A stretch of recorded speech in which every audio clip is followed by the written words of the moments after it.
ಪ್ರೀತಿಯ ವಿದ್ಯಾರ್ಥಿ ಮಿತ್ರರೇ, ಇಂದು ನಾವು ಈಗಾಗಲೇ ಕಳೆದ ಕ್ಲಾಸ್ನಲ್ಲಿ ಭಾರತ ಸಂವಿಧಾನದ ಪ್ರಮುಖ ಲಕ್ಷಣ ಬಗ್ಗೆ ತಿಳ್ಕೊಂಡಿದ್ವಿ. ಸುಮಾರು 8 ಪ್ರಧಾನ ಲಕ್ಷಣ ಬಗ್ಗೆ ತಿಳ್ಕೊಂಡಿದ್ವಿ ಕಳೆದ ಕ್ಲಾಸ್ನಲ್ಲಿ. ಇನ್ನು ನಾವು ಸಂವಿಧಾನದ ಲಕ್ಷಣಗಳ ಬಗ್ಗೆ ಈ ಮುಂದುವರೆದ ಭಾಗ ಅಂದ್ರೆ ಸುಮಾರು 21-22 ಪ್ರಮುಖ ಲಕ್ಷಣಗಳು ಭಾರತ ಸಂವಿಧಾನದಲ್ಲಿ ಇರತಕ್ಕಂಥದ್ದು. ಈಗ 8ರ ನಂತರ ಈ ಮುಂದುವರೆದ ಭಾಗದಲ್ಲಿ 9ನೇ ಪ್ರಮುಖ ಲಕ್ಷಣಗಳ ಬಗ್ಗೆ ಕೂಡ ನಾವು ತಿಳ್ಕೊಳ್ಳೋಣ. ಭಾರತ ಸಂವಿಧಾನದ 9ನೇ ಲಕ್ಷಣ ಏನಂತಂದ್ರೆ ನೋಡಿ, ತುರ್ತು ಪರಿಸ್ಥಿತಿಯ ಅಧಿಕಾರಗಳು ಅಂತಕ್ಕಂಥದ್ದು. ತುರ್ತು ಪರಿಸ್ಥಿತಿ ಅಧಿಕಾರಗಳ ಬಗ್ಗೆ ಬಹಳಷ್ಟು ಸಿಟಿಯಲ್ಲಿ ಪ್ರಶ್ನೆಗಳು ಬಂದೇ ಬರ್ತವೆ. ಅದರ ಬಗ್ಗೆ ನಾವು ತಿಳ್ಕೊಳ್ಳೋಣ. ನೋಡಿ, ಪ್ರಥಮವಾಗಿ ತುರ್ತು ಪರಿಸ್ಥಿತಿ ಅಧಿಕಾರಗಳು ಅಂತಕ್ಕಂಥದ್ದು ನಮ್ಮ ಭಾರತ ಸಂವಿಧಾನದ ಯಾವ ಭಾಗದಲ್ಲಿದೆ ಅಂತೇಳಿ ಬಹಳ ಸಲ ಕ್ವಶನ್ ಕೇಳಿರ್ತಕ್ಕಂಥದ್ದು. ಸಂವಿಧಾನದ 18ನೇ ಭಾಗದಲ್ಲಿ ಇರ್ತಕ್ಕಂಥದ್ದು. ಎಷ್ಟನೇ ಭಾಗದಲ್ಲಿ? 18ನೇ ಭಾಗದಲ್ಲಿ ಇರ್ತಕ್ಕಂಥದ್ದು. 18ನೇ ಭಾಗದಲ್ಲಿ ತುರ್ತು ಪರಿಸ್ಥಿತಿಯ ಬಗ್ಗೆ ಇರ್ತಕ್ಕಂಥದ್ದು. ಹಾಗಾದ್ರೆ ತುರ್ತು ಪರಿಸ್ಥಿತಿ ಅಧಿಕಾರಗಳನ್ನು ನಾವು ಯಾವ ದೇಶದಿಂದ ಎರವಲು ಪಡೆದಿದ್ದೇವೆ ಅಂತಕ್ಕಂಥ ಕೂಡ ಬಹಳ ಸಲ ಪ್ರಶ್ನೆ ಕೇಳ್ತಾರೆ. ನೋಡಿ ಸ್ನೇಹಿತರೆ, ನಾವು ಎರವಲು ಪಡೆದಿರ್ತಕ್ಕಂಥದ್ದು ಜರ್ಮನಿ ದೇಶದಿಂದ. ಯಾವುದು? ಜರ್ಮನಿ ದೇಶದಿಂದ ಕಾಪಿ ಮಾಡಿ ನಾವು ತುರ್ತು ಪರಿಸ್ಥಿತಿ ಅಧಿಕಾರಗಳನ್ನ ಪಡೆದುಕೊಂಡಿದ್ದೇವೆ. ಇವೆಲ್ಲ ಬಹಳಷ್ಟು ಇಂಪಾರ್ಟೆಂಟ್ ಆಗಿರ್ತಕ್ಕಂಥ ಅಂಶಗಳು. ಯಾವ ಭಾಗ ಅಂದ್ರೆ 18ನೇ ಭಾಗ ಅಂತ ಹೇಳ್ಬೇಕು. ತದನಂತರ ಯಾವ ದೇಶದಿಂದ ಕಾಪಿ ಮಾಡಿವೆ ಅಂತಂದ್ರೆ ಜರ್ಮನಿ ದೇಶದಿಂದ ಕಾಪಿ ಮಾಡಿದೇವೆ ಅಂತಂದ್ರೆ ಇಂಪಾರ್ಟೆಂಟು. ಅದರ ಜೊತೆಗೆ ಈ ತುರ್ತು ಪರಿಸ್ಥಿತಿ ಅಧಿಕಾರಗಳು ಭಾರತ ಸಂವಿಧಾನದ ಎಷ್ಟನೇ ವಿಧಿಯಿಂದ ಎಷ್ಟನೇ ವಿಧಿಯವರೆಗಿದೆ ಅಂತ ಪ್ರಶ್ನೆಯನ್ನು ಕೇಳ್ತಾರ. ನೋಡಿ, ಇಲ್ಲಿ 352ನೇ ವಿಧಿಯಿಂದ ಟು 360 360 352ನೇ ವಿಧಿಗೆ ಆರಂಭ ಆಗ್ತವೆ, 360ನೇ ವಿಧಿಗೆ ಮುಕ್ತಾಯ ಆಗ್ತಕ್ಕಂಥದ್ದು ಈ ತುರ್ತು ಪರಿಸ್ಥಿತಿ ಅಧಿಕಾರಗಳಂತಕ್ಕಂಥದ್ದು. ನೋಡಿ ಸ್ನೇಹಿತರೆ, ಹಾಗಾದ್ರೆ ಈ ತುರ್ತು ಪರಿಸ್ಥಿತಿ ಅಧಿಕಾರದ ಬಗ್ಗೆ ಮತ್ತೊಂದು ವಿಶೇಷತೆ ಅಂತಂದ್ರೆ, ತುರ್ತು ಪರಿಸ್ಥಿತಿ ಅಧಿಕಾರವನ್ನು ಭಾರತ ದೇಶದಲ್ಲಿ ಯಾರು ಘೋಷಣೆ ಮಾಡ್ತಾರೆ ಅಂತಕ್ಕಂಥದ್ದು ಬಹಳಷ್ಟು ಇಂಪಾರ್ಟೆಂಟ್. ಇದು ಭಾರತ ದೇಶದಲ್ಲಿ ತುರ್ತು ಪರಿಸ್ಥಿತಿ ಅಧಿಕಾರಗಳನ್ನು ಹೊರಡಿಸುವ ಅಧಿಕಾರ ಇರ್ತಕ್ಕಂಥದ್ದು ಭಾರತದಲ್ಲಿ ಕೇವಲ ನಮ್ಮ ದೇಶದಲ್ಲಿ ರಾಷ್ಟ್ರಪತಿ ಅವರಿಗೆ ಇರ್ತಕ್ಕಂಥದ್ದು. ವೆರಿ ಇಂಪಾರ್ಟೆಂಟ್ ಆಗಿರ್ತಕ್ಕಂಥ ಒಂದು ಪ್ರಶ್ನೆ. ಯಾರಿಗಿದೆ? ರಾಷ್ಟ್ರಪತಿ ಅವರಿಗೆ ಇರ್ತಕ್ಕಂಥದ್ದು. ಹಾಗಾದ್ರೆ ಈ ತುರ್ತು ಪರಿಸ್ಥಿತಿಯಲ್ಲಿ ಎಷ್ಟು ಪ್ರಕಾರದ ತುರ್ತು ಪರಿಸ್ಥಿತಿಗಳು ನಮ್ಮ ಭಾರತ ದೇಶದಲ್ಲಿ ಇರ್ತಕ್ಕಂಥದ್ದು ಇನ್ನೊಂದ್ಸಲ ನೆನಪಲ್ಲಿ ಇಟ್ಕೊಡ್ರಿ. ತುರ್ತು ಪರಿಸ್ಥಿತಿಗಳು ಸಂವಿಧಾನದ 18ನೇ ಭಾಗದಲ್ಲಿದಾವ. ಜರ್ಮನಿ ದೇಶದಿಂದ ಕಾಪಿ ಮಾಡಿರ್ತಕ್ಕಂಥದ್ದು. 352ನೇ ವಿಧಿಗೆ ಆರಂಭ ಆಗ್ತಾವ, 360ನೇ ವಿಧಿಗೆ ಮುಕ್ತಾಯ ಆಗ್ತಕ್ಕಂಥದ್ದು. ಈ ತುರ್ತು ಪರಿಸ್ಥಿತಿ ಅಧಿಕಾರಗಳನ್ನ ಘೋಷಣೆ ಮಾಡುವ ಅಧಿಕಾರ ಇರ್ತಕ್ಕಂಥದ್ದು ಯಾರಿಗೆ? ರಾಷ್ಟ್ರಪತಿಯವರಿಗೆ. ಭಾರತದ ಪ್ರಪ್ರಥಮ ಪ್ರಜೆ ಆಗಿರ್ತಕ್ಕಂಥ ರಾಷ್ಟ್ರಪತಿಯವರು ಈ ತುರ್ತು ಪರಿಸ್ಥಿತಿ ಅಧಿಕಾರಗಳನ್ನ ಈ ಘೋಷಣೆ ಮಾಡುವ ಅಧಿಕಾರ ನಮ್ಮ ದೇಶದಲ್ಲಿ ಹೊಂದಿರತಕ್ಕಂಥದ್ದು. ಸ್ನೇಹಿತರು ನೋಡಿ, ತುರ್ತು ಪರಿಸ್ಥಿತಿಯಲ್ಲಿ ಎಷ್ಟು ಪ್ರಕಾರಗಳನ್ನು ಕೂಡ ಬಹಳ ಸಲ ಕ್ವಶನ್ ಕೇಳ್ಯಾರ. ತುರ್ತು ಪರಿಸ್ಥಿತಿಯಲ್ಲಿ 3 ಪ್ರಕಾರಗಳು. ಎಷ್ಟು ಪ್ರಕಾರಗಳು? 3 ಪ್ರಕಾರಗಳಂತ ಅದನ್ನ ಕರಿತೀವಿ. ತುರ್ತು ಪರಿಸ್ಥಿತಿಯಲ್ಲಿ 3 ಪ್ರಕಾರಗಳಂತ. ಹಾಗಾದ್ರೆ ಮೊದಲನೇ ಪ್ರಕಾರ ನೋಡಿಲಿ, ರಾಷ್ಟ್ರೀಯ ತುರ್ತು ಪರಿಸ್ಥಿತಿ.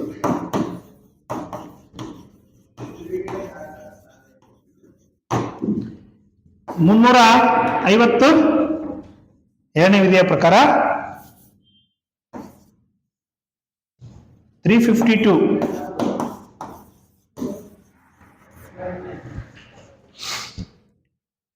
ರಾಷ್ಟ್ರೀಯ ತುರ್ತು ಪರಿಸ್ಥಿತಿ ಅಂತಕ್ಕಂಥದ್ದು. ರಾಷ್ಟ್ರೀಯ ತುರ್ತು ಪರಿಸ್ಥಿತಿಯನ್ನ ಯಾರು ಘೋಷಣೆ ಮಾಡ್ತಾರೆ, ಯಾಕೆ ಘೋಷಣೆ ಮಾಡ್ತಾರೆ ಅಂತಕ್ಕಂಥದ್ದು ಕರೆಕ್ಟ್ ಆಯ್ತು ಕೊಡ್ರಿ. ಆಗ್ಲೇ ತರಗತಿಯಲ್ಲಿದೆ ಈ 3 ತುರ್ತು ಪರಿಸ್ಥಿತಿ ಹೊರಡಿಸಿದವರು ರಾಷ್ಟ್ರಪತಿ ಅವರು. ರಾಷ್ಟ್ರೀಯ ತುರ್ತು ಪರಿಸ್ಥಿತಿಯನ್ನು ಯಾವ ವಿಧಿಯ ಪ್ರಕಾರ ಘೋಷಣೆ ಮಾಡ್ತಾರೆ ಅಂತಕ್ಕಂಥ ಬಹಳ ಸಲ ಕ್ವಶನ್ ಕೇಳ್ಯಾರ. 352 352ನೇ ವಿಧಿ, ಅದನ್ನ ನೀಟಾಗಿ ನೆನಪಿನಲ್ಲಿ ಇಟ್ಕೋಬೇಕು. ಓಕೆ, ರಾಷ್ಟ್ರೀಯ ತುರ್ತು ಪರಿಸ್ಥಿತಿ ಹೊರಡಿಸಲು ಕಾರಣ ಏನ್ ಗೊತ್ತಾ? ನಮ್ಮ ಭಾರತ ದೇಶದ ಮೇಲೆ ವಿದೇಶಿಯರು ಏನಾದ್ರು ಆಕ್ರಮಣ ಮಾಡಿದಾಗ, ನಮ್ಮ ಭಾರತ ದೇಶದ ಮೇಲೆ ವಿದೇಶಿಯರು ಏನಾದ್ರು ದಾಳಿ ಮಾಡಿದ್ರು ಅಥವಾ ಯುದ್ಧ ಆಯ್ತು, ಬೇರೆ ದೇಶದವರು ನಮ್ಮ ಭಾರತ ದೇಶದ ಮೇಲೆ ದಾಳಿ ಮಾಡಿದಾಗ ಯುದ್ಧ ಘೋಷಣೆ ಆಗುತ್ತಾ, ಆ ಸಂದರ್ಭದಲ್ಲಿ ರಾಷ್ಟ್ರೀಯ ತುರ್ತು ಪರಿಸ್ಥಿತಿಯನ್ನು ಘೋಷಣೆ ಮಾಡಬಹುದು. ಇಲ್ಲ, ನಮ್ಮ ಭಾರತ ದೇಶದಲ್ಲಿ ಆಂತರಿಕ ಸಶಸ್ತ್ರ ದಂಗೆಗಳು ಕೂಡ ಆಗ್ತಕ್ಕಂಥ ಸಾಧ್ಯತೆ ಇದೆ. ಆ ಸಂದರ್ಭದಲ್ಲಿ ಕೂಡ ನಮ್ಮ ರಾಷ್ಟ್ರೀಯ ತುರ್ತು ಪರಿಸ್ಥಿತಿಯನ್ನ ಘೋಷಣೆ ಮಾಡಬಹುದು. 2 ರೀಸನ್ ಇದೆ. ಒಂದು, ಬಾಹ್ಯ ಆಕ್ರಮಣ ಅಂದ್ರೆ ವಿದೇಶಿಯರು ನಮ್ಮ ದೇಶದ ಮೇಲೆ ದಾಳಿ ಮಾಡಿದ ಮೇಲೆ ಮಾಡಬಹುದು, ಅಥವಾ ಆಂತರಿಕವಾಗಿ ನಮ್ಮ ಭಾರತ ದೇಶದಲ್ಲಿ ಏನಾಗ್ತಂದ್ರೆ ಆಂತರಿಕವಾಗಿ ಬೇರೆ ದೇಶದವರು ನಮ್ಮ ದೇಶದ ಒಳಗಡೆ ಸಶಸ್ತ್ರ ದಂಗೆಗಳಂತ ನಾವು ಅದನ್ನು ಕರಿತೀವಿ. ಆ ಸಂದರ್ಭದಲ್ಲಿ ಕೂಡ ಏನಾಗ್ತಂತಂದ್ರೆ ನಮ್ಮ ದೇಶದಲ್ಲಿ ತುರ್ತು ಪರಿಸ್ಥಿತಿಯನ್ನು ಘೋಷಣೆ ಮಾಡಬಹುದು ಅಂತಕ್ಕಂಥದ್ದು. ಫಾರ್ ಎಕ್ಸಾಂಪಲ್ ಉದಾಹರಣೆ ನೋಡಿಲಿ, 1962ರಲ್ಲಿ ಚೀನಾ ದಾಳಿ ಆಯ್ತು, 71ರಲ್ಲಿ ಪಾಕಿಸ್ತಾನದವರು ನಮ್ಮ ದೇಶದ ಮೇಲೆ ದಾಳಿ ಮಾಡಿರ್ತಕ್ಕಂಥದ್ದು. ಈ ಸಂದರ್ಭದಲ್ಲಿ ನಮ್ಮ ದೇಶದಲ್ಲಿ ಏನಾಯ್ತು? ರಾಷ್ಟ್ರೀಯ ತುರ್ತು ಪರಿಸ್ಥಿತಿಯನ್ನ ಘೋಷಣೆ ಮಾಡಲಾಯ್ತು ಅಂತಕ್ಕಂಥದ್ದು. ಹಾಗಾದ್ರೆ ಸ್ನೇಹಿತರು ನೋಡಿ, ಕ್ಲಿಯರ್ ಆಯ್ತಲ್ಲ? ವಿದೇಶಿಯರ ಆಕ್ರಮಣ, ಸಶಸ್ತ್ರ ದಂಗೆಯಿಂದಾಗಿ ಘೋಷಣೆ ಮಾಡಬಹುದು ಅಂತಕ್ಕಂಥದ್ದು. ಭಾರತದವರು ಚೀನಾ ಮತ್ತು ಪಾಕಿಸ್ತಾನ ನಮ್ಮ ದೇಶದ ಮೇಲೆ ದಾಳಿ ಮಾಡಿದಾಗ ರಾಷ್ಟ್ರೀಯ ತುರ್ತು ಪರಿಸ್ಥಿತಿಯನ್ನ ಘೋಷಣೆ ಮಾಡಿದ್ರು ಅಂತಕ್ಕಂಥದ್ದು. ಯಾವ ವಿಧಿಯ ಪ್ರಕಾರ ಅಂತಕ್ಕಂಥ ಇಂಪಾರ್ಟೆಂಟ್, 352 352ನೇ ವಿಧಿಯ ಪ್ರಕಾರ ಅಂತ ನಾವು ಅದನ್ನ ಕರಿತೀವಿ. ಈ ಬಹಳ ಸಲ ಕ್ವಶನ್ ಕೇಳ್ಯಾರ, ಭಾರತ ದೇಶದಲ್ಲಿ ಆಂತರಿಕ ತುರ್ತು ಪರಿಸ್ಥಿತಿಯನ್ನು ಘೋಷಣೆ ಮಾಡಿದ್ದು ಯಾವ ವರ್ಷ ಅಂತಕ್ಕಂಥದ್ದು. ನಮ್ಮ ದೇಶದಲ್ಲಿ ಆಂತರಿಕ ತುರ್ತು ಪರಿಸ್ಥಿತಿ ಘೋಷಣೆ ಮಾಡಿದ್ದೇವೆ ಗೊತ್ತಾ? 1975ರಲ್ಲಿ. ವೆರಿ ಇಂಪಾರ್ಟೆಂಟ್, ಏನ ಕರೆಕ್ಟ್ ಆಗಿ ನೆನಪಿಟ್ಕೊಳ್ಬೇಕು. 1975ರಲ್ಲಿ ನಮ್ಮ ಭಾರತ ದೇಶದಲ್ಲಿ ನಮ್ಮ ದೇಶದ ಒಳಗಡೆ ಏನಾಯ್ತಂದ್ರೆ ಆಂತರಿಕ ತುರ್ತು ಪರಿಸ್ಥಿತಿಯನ್ನು ಘೋಷಣೆ ಮಾಡಿದ್ರು. ಆ ಸಂದರ್ಭದಲ್ಲಿ ಇರ್ತಕ್ಕಂಥ ಪ್ರಧಾನಮಂತ್ರಿಗಳು ಯಾರಂತ ಕೂಡ ಪ್ರಶ್ನೆಗೆ ಏನ್ ಕೇಳ್ತಾರ, ಯಾರು ಗೊತ್ತಾ? ಶ್ರೀಮತಿ ದಿವಂಗತ ಇಂದಿರಾ ಗಾಂಧಿ ಅವರು ಏನಿದ್ರು ಅಂದ್ರೆ ಆ ಸಂದರ್ಭದಲ್ಲಿ ಪ್ರಧಾನಮಂತ್ರಿಯಾಗಿ ಕಾರ್ಯವನ್ನ ಮಾಡಿರ್ತಕ್ಕಂಥದ್ದು. ಇಂಪಾರ್ಟೆಂಟ್. ಈ ರೀತಿಯಾಗಿ ಈ ರಾಷ್ಟ್ರೀಯ ತುರ್ತು ಪರಿಸ್ಥಿತಿಯ ಬಗ್ಗೆ ಪ್ರಶ್ನೆಗಳನ್ನ ಕೇಳ್ತಾರ, ಇವಕ್ಕೆ ನೀಟಾಗಿ ನೆನಪಿನಲ್ಲಿ ಇಟ್ಕೊಳ್ಬೇಕಂತಕ್ಕಂಥದ್ದು. ನೆಕ್ಸ್ಟ್ ನೋಡಿಲಿ, 2ನೇ ಒಂದು ತುರ್ತು ಪರಿಸ್ಥಿತಿ ಅಂತ ಕರಿತೀವಿ. ಸೆಕೆಂಡ್ ಪಾಯಿಂಟ್, ಸೆಕೆಂಡ್ ಯಾವ್ದಂದ್ರೆ ರಾಜ್ಯ ತುರ್ತು ಪರಿಸ್ಥಿತಿ. ರಾಜ್ಯ ತುರ್ತು ಪರಿಸ್ಥಿತಿ ಇದು 352 352ನೇ ವಿಧಿಯ ಪ್ರಕಾರ ಘೋಷಣೆ ಮಾಡತಕ್ಕಂಥ ತುರ್ತು ಪರಿಸ್ಥಿತಿಗೆ ಏನ್ ಕರಿತೀವಿ? ರಾಜ್ಯ ತುರ್ತು ಪರಿಸ್ಥಿತಿ ಅಂತ ನಾವು ಅದನ್ನ ಕರಿತೀವಿ. ಸ್ನೇಹಿತರೆ, ರಾಜ್ಯ ತುರ್ತು ಪರಿಸ್ಥಿತಿಯನ್ನು ಘೋಷಣೆ ಮಾಡೋರು ಕೂಡ ರಾಷ್ಟ್ರಪತಿಗಳು. ಯಾವ ಸಂದರ್ಭದಲ್ಲಿ ಘೋಷಣೆ ಮಾಡ್ತಾರೆ ಗೊತ್ತಾ? ನಮ್ಮ ಭಾರತ ದೇಶದಲ್ಲಿ ಇರ್ತಕ್ಕಂಥ ಯಾವುದೇ ಒಂದು ರಾಜ್ಯದಲ್ಲಿ, ಅದು ಯಾವುದೇ ರಾಜ್ಯದಲ್ಲಿ ಆ ರಾಜ್ಯದಲ್ಲಿ ಏನಾಗುತ್ತಂದ್ರೆ ರೀಸನ್ ಕರೆಕ್ಟ್ ನೆನಪಿಡಬೇಕು. ಆಡಳಿತ ಯಂತ್ರ ಕುಸಿದು ಬಿದ್ದಾಗ, ರಾಜ್ಯದಲ್ಲಿ ಆಳ್ವಿಕೆ ಮಾಡ್ತಕ್ಕಂಥ ಆಡಳಿತ ಯಂತ್ರ ಏನಾದ್ರೂ ಕುಸಿದು ಬಿದ್ದಾಗ, ಆಡಳಿತ ಯಂತ್ರ ಸರಿಯಾಗಿ ಜನರ ಆಶೆ ಆಕಾಂಕ್ಷೆಗಳಿಗೆ ವಿರುದ್ಧವಾಗಿ ನಡೆದುಕೊಂಡಂತಂದ್ರೆ, ಅಥವಾ ಸಂವಿಧಾನ ಬಾಹಿರವಾಗಿ ಏನಾದ್ರೂ ಕೆಲಸವನ್ನ ಮಾಡಕ್ಕೆ ಪ್ರಯತ್ನವನ್ನ ಮಾಡಿದ್ರು ಅಂತಂದ್ರೆ, ಆ 2 ಸಂದರ್ಭಗಳಲ್ಲಿ ಏನ್ ಮಾಡ್ತಾರೆ ಗೊತ್ತಾ? ರಾಜ್ಯ ತುರ್ತು ಪರಿಸ್ಥಿತಿಯನ್ನು ಘೋಷಣೆಯನ್ನ ಮಾಡ್ತಾರ. 2 ರೀಸನ್ ನೆನಪಿಟ್ಕೊಳ್ಬೇಕು. ಒಂದು, ಆಡಳಿತ ಯಂತ್ರ ಕುಸಿದು ಬಿದ್ದಾಗ. ಮತ್ತೊಂದು, ಯಾವುದೋ ಒಂದು ರಾಜ್ಯದಲ್ಲಿ ಏನಾಯ್ತು ಗೊತ್ತಾ? ಅಲ್ಲಿ ಸಂವಿಧಾನಕ್ಕೆ ವಿರೋಧವಾಗಿ ಏನಾದ್ರು ಕೆಲಸ ಕಾರ್ಯಗಳು ಮಾಡಕ್ ಹೊರಟಾಗ ಅಲ್ಲಿ ಏನಾಗುತ್ತಾ? ಆ ಸಂದರ್ಭದಲ್ಲಿ ರಾಜ್ಯ ತುರ್ತು ಪರಿಸ್ಥಿತಿಯನ್ನು ಘೋಷಣೆಯನ್ನೇ ಮಾಡ್ತಾರ. ಹಾಗಾದ್ರೆ ಈ ರಾಜ್ಯ ತುರ್ತು ಪರಿಸ್ಥಿತಿಯನ್ನು ಘೋಷಣೆ ಮಾಡ್ಬೇಕಂದ್ರೆ ಯಾರ ಶಿಫಾರಸು ಬೇಕಂತಕ್ಕಂಥ ಇಂಪಾರ್ಟೆಂಟ್. ಯಾರ ಶಿಫಾರಸು ಮೇಲೆ ಏನ್ ಮಾಡ್ತಾರೆ ಗೊತ್ತಾ? ಆ ರಾಜ್ಯದ ರಾಜ್ಯಪಾಲರ ಗವರ್ನರ್ ಅಂತ ಕರಿತೀವಲ್ಲ, ರಾಜ್ಯಪಾಲರು ಅವರ ಶಿಫಾರಸು ಬೇಕು. ರಾಷ್ಟ್ರಪತಿಗಳು ಏಕಾಏಕಿ ಆ ಒಂದು ರಾಜ್ಯದಲ್ಲಿ ತುರ್ತು ಪರಿಸ್ಥಿತಿಯನ್ನು ಘೋಷಣೆ ಮಾಡಲ್ಲ. ಏನ್ ಮಾಡ್ತಾರೆ ಗೊತ್ತಾ? ಆ ರಾಜ್ಯದಲ್ಲಿ ರಾಜ್ಯಪಾಲರು ರಾಷ್ಟ್ರಪತಿಯವರಿಗೆ ಶಿಫಾರಸು ಮಾಡ್ತಾರ. ಫಾರ್ ಎಕ್ಸಾಂಪಲ್, ನಮ್ಮ ಕರ್ನಾಟಕದಲ್ಲಿ ಏನಾದರೂ ಆಡಳಿತಂತ್ರ ಕುಸಿದು ಬಿದ್ದಿತ್ತಂದ್ರೆ ಸಂವಿಧಾನಕ್ಕೆ ವಿರೋಧವಾಗಿ ಕಾರ್ಯಚಟುವಟಿಕೆ ಮಾಡ್ತಿದ್ರು ಅಂತಂದ್ರೆ ನಮ್ಮ ರಾಜ್ಯಪಾಲರು ಏನ್ ಮಾಡ್ತಾರೆ, ರಾಷ್ಟ್ರಪತಿಯವರಿಗೆ ಮಾಹಿತಿಯನ್ನ ಕೊಡ್ತಾರ. ಇಲ್ಲಿ ಈ ರೀತಿಯಾಗಿ ಸಮಸ್ಯೆ ಇದೆ ಅಂತ ಹೇಳಿ ಮಾಹಿತಿ ಕೊಟ್ಟಾಗ ಆಗ ರಾಷ್ಟ್ರಪತಿಯವರು ಏನ್ ಮಾಡ್ತಾರೆ ಅಂದ್ರೆ ಅದನ್ನೆಲ್ಲ ಪರಿಶೀಲನೆ ಮಾಡಿದ ನಂತರ ನಮ್ಮ ರಾಜ್ಯದಲ್ಲಿ ಏನ್ ಮಾಡ್ತಾರೆ ಗೊತ್ತಾ, ರಾಷ್ಟ್ರಪತಿ ಆಳ್ವಿಕೆಯನ್ನು ಜಾರಿಗೆ ತರ್ತಾರ. ಯಾವ ಆಳ್ವಿಕೆ? ರಾಷ್ಟ್ರಪತಿ ಆಳ್ವಿಕೆ ಅಂತ ಕರಿತೀವಿ. ಇಂಪಾರ್ಟೆಂಟ್. ಇದು ಕೂಡ ಬಹಳ ಸಲ ಕ್ವಶನ್ ಕೇಳಾರ. ಏನ್ ಗೊತ್ತಾ, ರಾಷ್ಟ್ರಪತಿ ಆಳ್ವಿಕೆಗೆ ಸಂಬಂಧಪಟ್ಟಿರ್ತಕ್ಕಂಥ ವಿಧಿ ಯಾವ್ದಂತ ಕೇಳ್ತಾರ? 356 ಅಂತಕ್ಕಂಥದ್ದು. ಸಾರಿ, 356 356. ರಾಷ್ಟ್ರೀಯ ತುರ್ತು ಪರಿಸ್ಥಿತಿ 352, ರಾಜ್ಯ ತುರ್ತು ಪರಿಸ್ಥಿತಿ 356. ರಾಜ್ಯ ತುರ್ತು ಪರಿಸ್ಥಿತಿ ಘೋಷಣೆ ಮಾಡಿದ ಕಾರಣ ಏನಾಗುತ್ತಾ ಅಲ್ಲಿ ಇದೆಲ್ಲ ಗೊತ್ತಿರ್ತಕ್ಕಂಥದ್ದು. ಇಲ್ಲಿ ಯಾವ ಶಿಫಾರಸು ಅಂತ ಕೇಳ್ತಾರ? ರಾಜ್ಯಪಾಲರು ರಾಷ್ಟ್ರಪತಿ ಆಳ್ವಿಕೆಗೆ ಸಂಬಂಧಪಟ್ಟಿರ್ತಕ್ಕಂಥ ಒಂದು ವಿಧಿ ಯಾವ್ದಂತ ಕೇಳಿದ್ರೆ ಅಂತಂದ್ರೆ 356. ಯಾರ ಶಿಫಾರಸು ಅಂತ ಕೇಳಿದ್ರೆ ಅಂತಂದ್ರೆ ರಾಜ್ಯಪಾಲರ ಶಿಫಾರಸಿನ ಮೇರೆಗೆ ಏನ್ ಮಾಡ್ತಾರೆ, ರಾಷ್ಟ್ರಪತಿಯವರು ಏನ್ ಮಾಡ್ತಾರ, ರಾಜ್ಯದಲ್ಲಿ ರಾಷ್ಟ್ರಪತಿ ಆಳ್ವಿಕೆಯನ್ನು ಜಾರಿಗೆ ತರ್ತಾರ. ಹಾಗಾದ್ರೆ ರಾಷ್ಟ್ರಪತಿ ಆಳ್ವಿಕೆಯ ಅವಧಿ ಎಷ್ಟು ತಿಂಗಳು ಅಂತ ಕೂಡ ಬಹಳ ಸಲ ಕ್ವಶನ್ ಕೇಳಾರ. ಎಷ್ಟು ತಿಂಗಳು ಅಂದ್ರೆ 6 ಮಂತ್, 6 ತಿಂಗಳು. ಅವರ ಅವಧಿ 6 ತಿಂಗಳು. 6 ತಿಂಗಳು ಮುಗಿದು 6 ತಿಂಗಳ ಒಳಗಾಗಿ ಏನ್ ಮಾಡ್ಬೇಕು, ಸಂಸತ್ ಅಧಿವೇಶನ ಸೇರಿ ಅಲ್ಲಿ ಎಲ್ಲ ಕ್ಲಿಯರ್ ಆದ್ಮೇಲೆ ಏನ್ ಮಾಡ್ತಾರೆ ಅಂದ್ರೆ ಆ ರಾಷ್ಟ್ರಪತಿ ಆಳ್ವಿಕೆಯನ್ನ ಅಲ್ಲಿ ತೆಗೆದಾಕ್ತಕ್ಕಂಥ ಒಂದು ಪದ್ಧತಿ ನಮ್ಮ ದೇಶದಲ್ಲಿ ಸಂವಿಧಾನದಲ್ಲಿ ಇರ್ತಕ್ಕಂಥದ್ದು. ಅರ್ಥ ಆಗ್ತದೆ ಸ್ನೇಹಿತರೆ? ನೋಡಿ, ನೆಕ್ಸ್ಟ್ ಮುಂದಿನ ಭಾಗ. ಹಾಗಾದ್ರೆ ನೋಡಿ, ಥರ್ಡ್ ಒನ್ ಆರ್ಥಿಕ ತುರ್ತು ಪರಿಸ್ಥಿತಿ ಅಂತ ಕರಿತೀವಿ. ಆರ್ಥಿಕ ತುರ್ತು ಪರಿಸ್ಥಿತಿ.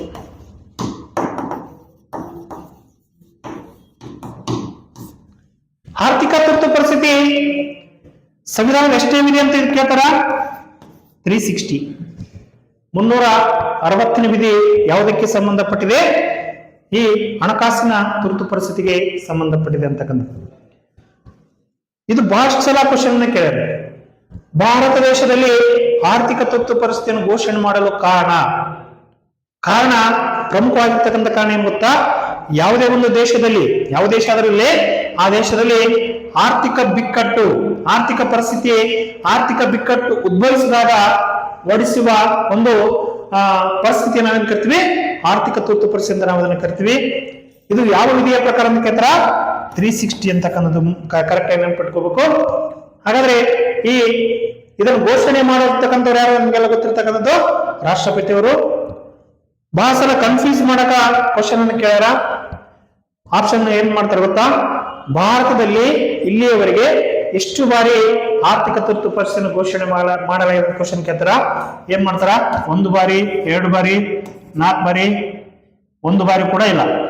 1 ಬಾರಿ ಕೂಡ ಇಲ್ಲ. ಇಲ್ಲಿಯವರೆಗೆ ಯಾವುದೇ ಕಾರಣಕ್ಕೂ ಕೂಡ ಆರ್ಥಿಕ ಪರಿಸ್ಥಿತಿಯನ್ನು ಘೋಷಣೆ ಮಾಡಿಲ್ಲ. ಇದನ್ನ ಕರೆಕ್ಟ್ ಆಗಿ ನೆನಪಿನಲ್ಲಿ ಇಟ್ಕೋಬೇಕು ಸ್ನೇಹಿತರೆ. ಅರ್ಥ ಆಯ್ತಲ್ಲ? ಈ ತುರ್ತು ಪರಿಸ್ಥಿತಿ ಅಧಿಕಾರದ ಬಗ್ಗೆ ಸಂಪೂರ್ಣವಾಗಿರ್ತಕ್ಕಂಥ ಮಾಹಿತಿಯನ್ನ ಇದರಲ್ಲಿ ಇವಾಗ ತಿಳ್ಕೊಂಡಿವಿ ಅಂತಕ್ಕಂಥದ್ದು. ನೆಕ್ಸ್ಟ್ ನೋಡಿ, ಸೆಕೆಂಡ್ ಒನ್ ಅಂದ್ರೆ ನಂಬರ್ 10, 10ನೇ ಒಂದು ಪ್ರಮುಖವಾಗಿರ್ತಕ್ಕಂಥ ಲಕ್ಷಣ ಯಾವುದು ಅಂದ್ರೆ ಪ್ರಸ್ತಾವನೆ ಅಂತ ನಾವು ಅದನ್ನ ಕರಿತೀವಿ. ಪ್ರಸ್ತಾವನೆ ಅಂದ್ರೆ ಒಂದೇ, ಪೂರ್ವ ಪೀಠಿಕೆ ಅಂದ್ರೆ ಒಂದೇ. ಇದನ್ನ ನಾವು ಪ್ರಿಯಾಂಬಲ್ ಅಂತ ನಾವು ಅದನ್ನ ಕರಿತೀವಿ ಇಂಗ್ಲಿಷ್ ನಲ್ಲಿ, ಪ್ರಿಯಾಂಬಲ್ ಅಂತಕ್ಕಂಥದ್ದು. ಹಾಗಾದ್ರೆ ಭಾರತ ಸಂವಿಧಾನದ ಪ್ರಸ್ತಾವನೆ ನಾವೇನ್ ಕರಿತೀವಿ ಗೊತ್ತಾ? ನಮ್ಮ ರಾಷ್ಟ್ರದ ಕೈಗನ್ನಡಿ ಅಂತ ಕರಿತೀವಿ.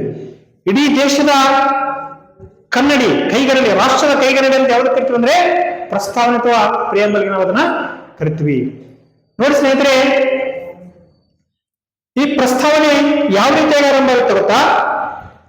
We the people of India ಅಂದ್ರೆ ಭಾರತದ ಪ್ರಜೆಗಳಾದ ನಾವು. ಇದೊಂದ್ಸಲ ಕ್ವಶನ್ ಕೇಳಿ. ಭಾರತದ ಪ್ರಸ್ತಾವನೆಯು ಈ ರೀತಿಯಾಗಿ ಆರಂಭವಾಗುತ್ತದೆ. ನಾವು ಭಾರತೀಯರು, ಭಾರತದ ಪ್ರಜೆಗಳಾದ ನಾವು, ಈ ತರ ಕನ್ಫ್ಯೂಸ್ ಮಾಡ್ತಕ್ಕಂಥ ಪ್ರಶ್ನೆಗಳನ್ನ ನಿಮ್ಗ ಕೇಳ್ತಿರ್ತಾರ. ನೀವು ಕರೆಕ್ಟ್ ಆಗಿ ನೆನಪಿನಲ್ಲಿ ಹೋಗ್ಬೇಕು.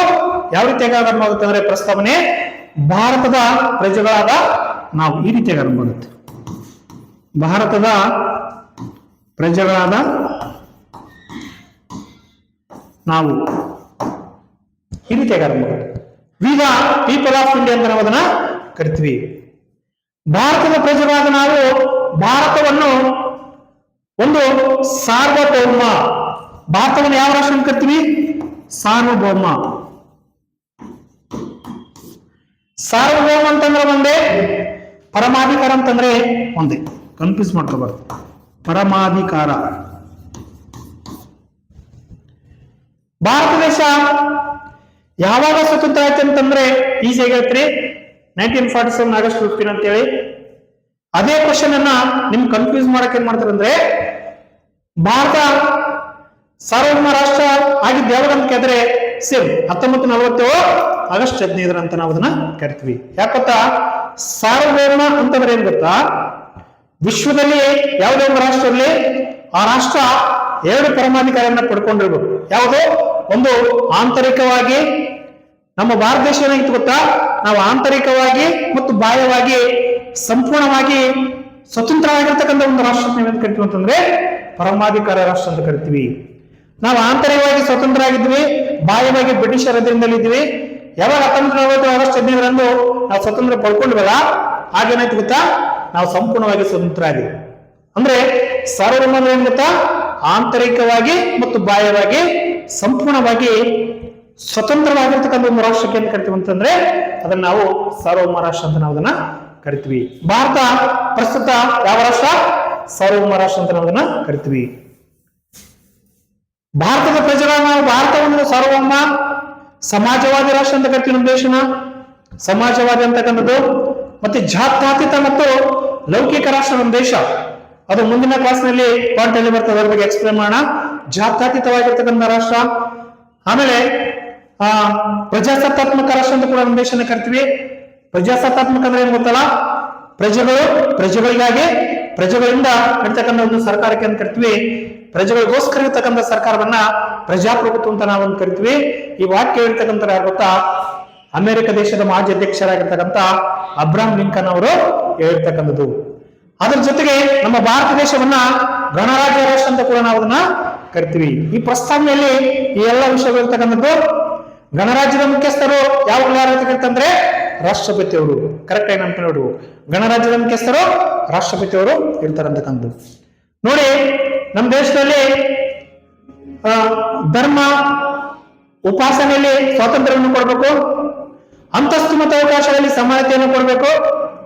ಆಮೇಲೆ ಸಾಮಾಜಿಕವಾಗಿ, ಆರ್ಥಿಕವಾಗಿ, ರಾಜಕೀಯವಾಗಿ ಈ 3 ಕ್ಷೇತ್ರದಲ್ಲಿ ನ್ಯಾಯವನ್ನು ಕೊಡಬೇಕಂತಕ್ಕಂಥ ವಿಷಯ ಕೂಡ ಇದರಲ್ಲಿದೆ, ಪ್ರಸ್ತಾವನೆಯಲ್ಲಿ ಬರೆದಿರ್ತಕ್ಕಂಥದ್ದು. ನಮ್ಮ ಭಾರತ ಸಂವಿಧಾನವನ್ನ ಏನಿದೆ 1900 ಪ್ರಸ್ತಾವನೆಯಲ್ಲಿ ಬರೆದಾರ 1949 ನವೆಂಬರ್ 26. 1949 ನವೆಂಬರ್ 26 ನಮ್ಮ ಭಾರತವನ್ನ ನಾವೇನ್ ಮಾಡಿವೆ, ನಮಗೆ ನಾವೇ ಆತ್ಮಾರ್ಪಿತ ಮಾಡಿಕೊಂಡಿದ್ದೇವೆ, ನಮಗೋಸ್ಕರ ನಾವೇ ರಚನೆ ಮಾಡಿಕೊಂಡು ಆತ್ಮಾರ್ಪಿತ ಮಾಡಿಕೊಂಡಿದ್ದೇವೆ ಅಂತಕ್ಕಂಥ ವಾಕ್ಯವನ್ನು ಕೂಡ ಎಲ್ಲಿ ಬರೆದಾರೆ ಅಂದ್ರೆ ಆ ಪ್ರಸ್ತಾವನೆಯಲ್ಲಿ ಇರ್ತಕ್ಕಂಥದ್ದು. ನೋಡಿ ಸ್ನೇಹಿತರೆ, ಇದು ಬಹಳಷ್ಟು ಇಂಪಾರ್ಟೆಂಟ್. ನವೆಂಬರ್ 26 ಇದು ವಿಶೇಷವಾಗಿರ್ತಕ್ಕಂಥ ಒಂದು ದಿನ. ಯಾಕಂದ್ರೆ ಸಂವಿಧಾನ ಜಾರಿಗೆ ಬಂದಿರ್ತದೆ. ಸಂವಿಧಾನ ಇದು 1949 ನವೆಂಬರ್ 26 ಸಂವಿಧಾನ ಅಂಗೀಕರಿಸಿದ ದಿನ, ಅಂಗೀಕಾರ ಪಡೆದಿರ್ತಕ್ಕಂಥ ಒಂದು ವಿಶೇಷವಾಗಿರ್ತಕ್ಕಂಥ ದಿನ. ಈ ಅಂಗೀಕಾರವಾಗಿರ್ತಕ್ಕಂಥ ದಿನವನ್ನ ನಾವೇನು ಆಚರಣೆ ಮಾಡ್ತೀವಿ ಗೊತ್ತಾ, ನಮ್ಮ ದೇಶದಲ್ಲಿ ಸಂವಿಧಾನ ದಿನ ಅಂತ ಆಚರಣೆಯನ್ನು ಮಾಡ್ತೀವಿ. ಇಂಪಾರ್ಟೆಂಟ್. ಯಾವ ದಿನ? ಸಂವಿಧಾನ ದಿನ. ಸಂವಿಧಾನ ದಿನ ಅಂದು ಯಾವ ದಿನಾಂಕವನ್ನು ಆಚರಣೆ ಮಾಡ್ತೀವಿ ಅಂತಕ್ಕಂಥ ಕೂಡ ಬಹಳ ಸಲ ಸಿಟಿಯಲ್ಲಿ ಪ್ರಶ್ನೆ ಕೇಳ್ಯಾರ. ಕರೆಕ್ಟ್ ಆಗಿ ನೆನಪಲ್ಲಿ ಇಟ್ಕೊಳ್ಬೇಕು. ನವೆಂಬರ್ 26. ಅರ್ಥ ಆಯ್ತಲ್ಲ? ನೋಡಿ, ಇಲ್ಲಿ ಪ್ರಸ್ತಾವನೆ ಪೂರ್ವ ಪೀಠಿಕೆ ಅಂತಕ್ಕಂಥದ್ದು ಈ ಸಂಪೂರ್ಣವಾಗಿರ್ತಕ್ಕಂಥ ಮಾಹಿತಿಯಲ್ಲಿ ನಿಮ್ಗೆ ಕೊಟ್ಟಿದ್ದೇನೆ. ನೆಕ್ಸ್ಟ್ ಮುಂದಿನ ಪ್ರಮುಖವಾಗಿರ್ತಕ್ಕಂಥ ಒಂದು ರಕ್ಷಣೆ ಯಾವುದು ಗೊತ್ತಾ? ಸ್ವತಂತ್ರವಾಗಿರ್ತಕ್ಕಂಥ ಒಂದು ನ್ಯಾಯಾಂಗ ಅಂತ ನಾವು ಅದನ್ನ ಕರಿತೀವಿ. ಸ್ವತಂತ್ರ ನ್ಯಾಯಾಂಗ ಅಂದ್ರೆ ಏನ್ ಗೊತ್ತಾ? Very important. ಭಾರತ ದೇಶದಲ್ಲಿ ಏನ್ ಮಾಡ್ಯಾರ ಅಂದ್ರೆ ಪ್ರಮುಖವಾಗಿ 3 ಅಂಗಗಳು ಬರ್ತಕ್ಕಂಥದ್ದು. ನಮ್ಮ ಸರ್ಕಾರದ ಅಂಗಗಳು ನಮ್ಮ ದೇಶದಲ್ಲಿ ಒಂದು ಅಂಗಗಳು ಯಾವಂದ್ರೆ ಶಾಸಕಾಂಗ, ಕಾರ್ಯಾಂಗ, ನ್ಯಾಯಾಂಗ. ಸ್ವತಂತ್ರ ನ್ಯಾಯಾಂಗ ಅಂದ್ರೆ ಏನ್ ಗೊತ್ತಾ? ಶಾಸಕಾಂಗ ಮತ್ತು ಕಾರ್ಯಾಂಗದಿಂದ ಮುಕ್ತವಾಗಿರ್ತಕ್ಕಂಥ ಒಂದು ವ್ಯವಸ್ಥೆಗೆ ನಾವೇನ್ ಕರಿತೀವಿ? ಸ್ವತಂತ್ರ ಅಂತ ಕರಿತೀವಿ. ಯಾರಿಂದ ಸ್ವತಂತ್ರವಾಗಿದೆ? ಶಾಸಕಾಂಗದಿಂದ ಮತ್ತು ಕಾರ್ಯಾಂಗ. ಈ ಎರಡು ಅಂಗಗಳಿಂದ ಸ್ವತಂತ್ರವಾಗಿರ್ತಕ್ಕಂಥ ಒಂದು ಅಂಗವನ್ನ ನಾವು ಏನ್ ಕರಿತೀವಿ? ನ್ಯಾಯಾಂಗ ಅಂತ ಕರಿತೀವಿ. ನಮ್ಮ ಭಾರತ ದೇಶದಲ್ಲಿ ನ್ಯಾಯಾಂಗ ಸಂಪೂರ್ಣವಾಗಿ ಸ್ವತಂತ್ರವಾಗಿದೆ. ಯಾರ ಅಧೀನಕ್ಕೂ ಕೂಡ ಒಳಪಟ್ಟಿಲ್ಲ. ತಮಗೆ ಸಂಬಂಧಪಟ್ಟತಕ್ಕಂಥ ನ್ಯಾಯ ತೀರ್ಮಾನ ಮಾಡುವುದರಲ್ಲಿ ಈ ಎರಡು ಅಂಗಗಳಿಂದ ಪ್ರತ್ಯೇಕವಾಗಿರ್ತಕ್ಕಂಥದ್ದು. ಇಡೀ ನಮ್ಮ ಭಾರತ ದೇಶದಲ್ಲಿ ಏನಿದೆ ಅಂತಂದ್ರೆ, ಇಡೀ ದೇಶಕ್ಕೆ ಒಂದು ಸುಪ್ರೀಂ ಕೋರ್ಟ್ ಅಂತಕ್ಕಂಥದ್ದು ನವದೆಹಲಿಯಲ್ಲಿ ಇರ್ತಕ್ಕಂಥದ್ದು. ಇಡೀ ದೇಶಕ್ಕೆ ಒಂದು ಸುಪ್ರೀಂ ಕೋರ್ಟ್ ಇರ್ತಕ್ಕಂಥದ್ದು. ಅದರ ಜೊತೆಗೆ ಪ್ರತಿಯೊಂದು ರಾಜ್ಯದಲ್ಲಿ ಏನಿದೆ ಅಂದ್ರೆ ಹೈಕೋರ್ಟ್ ಗಳನ್ನ ಸ್ಥಾಪನೆ ಮಾಡಿರ್ತಕ್ಕಂಥದ್ದು. ಕೆಲವೊಂದು ಸಲ ಚಿಕ್ಕ ಪುಟ್ಟ ರಾಜ್ಯಗಳಿದ್ದಾಗ ಅಲ್ಲಿ ಎರಡೆರಡು ರಾಜ್ಯಗಳಿಗೆ ಒಂದೊಂದು ಹೈಕೋರ್ಟ್ ಅನ್ನು ಕೂಡ ನಮ್ಮ ರಾಜ್ಯದಲ್ಲಿ, ನಮ್ಮ ದೇಶದಲ್ಲಿ ರಚನೆ ಮಾಡತಕ್ಕಂಥದ್ದು. ಇಲ್ಲಿ ಏನ್ ಕ್ವಶನ್ ಕೇಳ್ತಾರೆ ಅಂದ್ರೆ, ಪ್ರಸ್ತುತ ನಮ್ಮ ರಾಜ್ಯದಲ್ಲಿ, ನಮ್ಮ ದೇಶದಲ್ಲಿ ಒಟ್ಟು ಎಷ್ಟು ಹೈಕೋರ್ಟ್ಗಳಿವೆ ಅಂತಂದ್ರೆ ಏನಿದೆ, ಎಷ್ಟಿದೆ ಅಂತಂದ್ರೆ 25 ಹೈಕೋರ್ಟ್ಗಳು, 24 ಹೈಕೋರ್ಟ್ ಅದಾವ. 25 ಪ್ಲಸ್ ಒಂದು ಸುಪ್ರೀಂ ಕೋರ್ಟ್ ಇದೆ. ಒಂದು ಸುಪ್ರೀಂ ಕೋರ್ಟ್ ಇದೆ. ಈ ಸುಪ್ರೀಂ ಕೋರ್ಟ್ ಮತ್ತು ಹೈಕೋರ್ಟ್ ನ್ಯಾಯಾಧೀಶರನ್ನ ಆಯ್ಕೆ ಮಾಡುವ ಅಧಿಕಾರ ನಮ್ಮ ದೇಶದಲ್ಲಿ ಇರ್ತಕ್ಕಂಥದ್ದು ರಾಷ್ಟ್ರಪತಿಯವರಿಗೆ. ಈ ಎರಡು ನ್ಯಾಯಾಧೀಶರನ್ನ ಆಯ್ಕೆ ಮಾಡ್ತಕ್ಕಂಥವ್ರು ರಾಷ್ಟ್ರಪತಿಯವರು ಮಾಡ್ತಾರ. ಆಮೇಲೆ ಏನಾಗಿದೆ ಅಂತಂದ್ರೆ, ಇಲ್ಲಿ ಸುಪ್ರೀಂ ಕೋರ್ಟ್ ಯಾವ ವಿಧಿಯ ಪ್ರಕಾರ ಸ್ಥಾಪನೆ ಆಗುತ್ತಾ, ಹೈಕೋರ್ಟ್ ಯಾವ ವಿಧಿಯ ಪ್ರಕಾರ ಸ್ಥಾಪನೆ ಆಗತಕ್ಕಂಥದ್ದು ಕೂಡ ಒಂದು ಲಾಜಿಕ್ ಇದೆ. ಸಿಂಪಲ್ ಆಗಿ ನೀವು ಈಸಿಯಾಗಿ ನೆನ್ಪಿಡ್ಬೇಕಂದ್ರೆ ನೋಡಿ, ಇಲ್ಲಿ 124 214 ನೆನ್ಪಿಟ್ಟು ಸಾಕು. 124 ಅದನ್ನ ರಿವರ್ಸ್ ಮಾಡಿ 124 214. 124 ಪ್ರಕಾರ ಏನ್ ಸ್ಥಾಪನೆ ಆಗುತ್ತಾ? Supreme court. 214 ಪ್ರಕಾರ ಹೈಕೋರ್ಟ್. ಇಷ್ಟೇ ಸಿಂಪಲ್ ಆಗಿರ್ತಕ್ಕಂಥ ಒಂದು ಆರ್ಟಿಕಲ್. ಈ ಎರಡು ಕ್ವಶನ್ ಕೂಡ ನಿಮ್ಗೆ ಬಹಳ ಸಲ ಕೇಳ್ತಾರ. 124 214 ಅಂತ ನೆನ್ಪಿಟ್ರೆ ಅಂದ್ರೆ ನಿಮ್ಗೆ ಈಸಿಯಾಗಿ ನೆನಪಿನಲ್ಲಿ ಉಳಿತದಂತಕ್ಕಂಥದ್ದು. ಇಷ್ಟು ಎನಫ್. ಇನ್ನ ಮುಂದಿನ ಕ್ಲಾಸ್ ನಲ್ಲಿ ಬಹಳಷ್ಟು ವಿಷಯಗಳು ಬರ್ತಕ್ಕಂಥದ್ದು. ನೆಕ್ಸ್ಟ್ ನೋಡಿ, ಇಲ್ಲಿ